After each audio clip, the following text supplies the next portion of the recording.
Menemukan unsur kesengajaan yang dilakukan Direktur Utama PT Teradron Indonesia, Michael Wisnuwardana, di kasus kebakaran gedung Teradron di Jakarta yang menewaskan 22 orang. Kapolres Metro Jakarta Pusat Kombes Susatyo Purnomo Condro bilang, berdasarkan hasil kajian, Michael Wisnuwardana tahu persis risiko kondisi baterai mudah terbakar dan membiarkannya tanpa SOP dan tanpa perlindungan.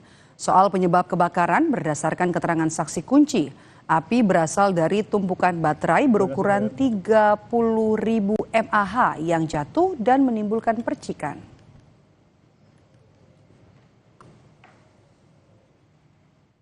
Berdasarkan berbagai kajian, masa bahwa 187 juga kami kenakan, yaitu bahwa ada unsur kesengajaan.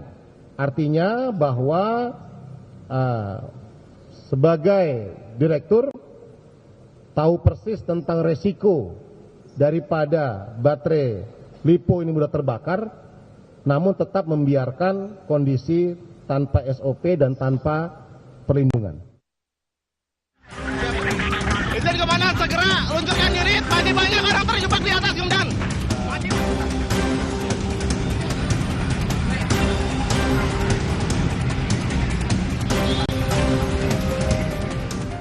Pasca peristiwa kebakaran gedung di Kemayoran, Jakarta Pusat yang menewaskan 22 orang, garis polisi masih terpasang.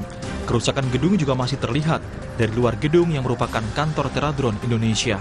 Kerusakan ini menjadi gambaran ganasnya si jago merah. Saya tunjukkan kepada Anda, ini masih terpasang garis polisi di area luar gedung, bahkan sampai di depan gerbang masuk gedung PT Teradron Indonesia ini. Masih banyak puing-puing berserakan di sana. Sisa kebakaran yang terjadi pada 9 Desember 2025. Sejauh ini yang saya lihat di lingkungan sekitar tempat kejadian perkara tidak ada aktivitas mencolok, namun area masih tetap dibatasi dengan kekhawatiran ada puing-puing yang datang dari atas gedung yang dikhawatirkan akan turun ke bawah. Ini memastikan bahwa siapapun yang melintas di area sini, di area tempat kejadian perkara tetap aman dan selamat, meskipun area terpasang garis polisi dengan kondisi yang seperti Anda lihat saat ini. Setelah melakukan pengusutan secara intensif, polisi menangkap tersangka kasus kebakaran gedung, yakni Direktur Utama PT Teradron Indonesia, Michael Wisnuwardana. Michael Wisnuwardana ditangkap di apartemennya di kawasan Setiabudi, Jakarta Selatan. Penetapan tersangka dan penangkapan Michael Wisnuwardana dilakukan setelah polisi mengantongi 2 alat bukti, yakni alat bukti dari keterangan saksi, dokumen perizinan bangunan, dan hasil visum korban. Polisi bilang, Michael Wisnuwardana ditetapkan sebagai tersangka terkait dugaan kelalaian terkait penyediaan prasarana, keselamatan, dan izin penggunaan bangunan.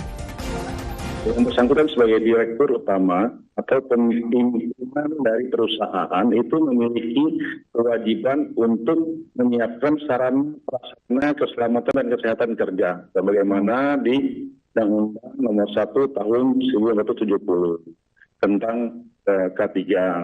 Kemudian juga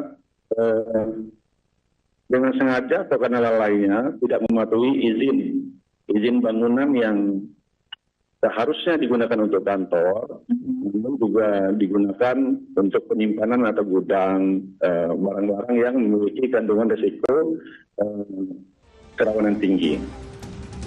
Dalam pengusutan kasus kebakaran gedung Teradron yang menewaskan 22 orang, polisi menyita sejumlah barang bukti, salah satunya baterai drone yang diduga sebagai sumber awal api. Usai peristiwa ini juga terungkap, gedung Teradron tidak memenuhi aturan dasar keselamatan, salah satunya soal ketiadaan pintu darurat. Tim Liputan, Kompas TV.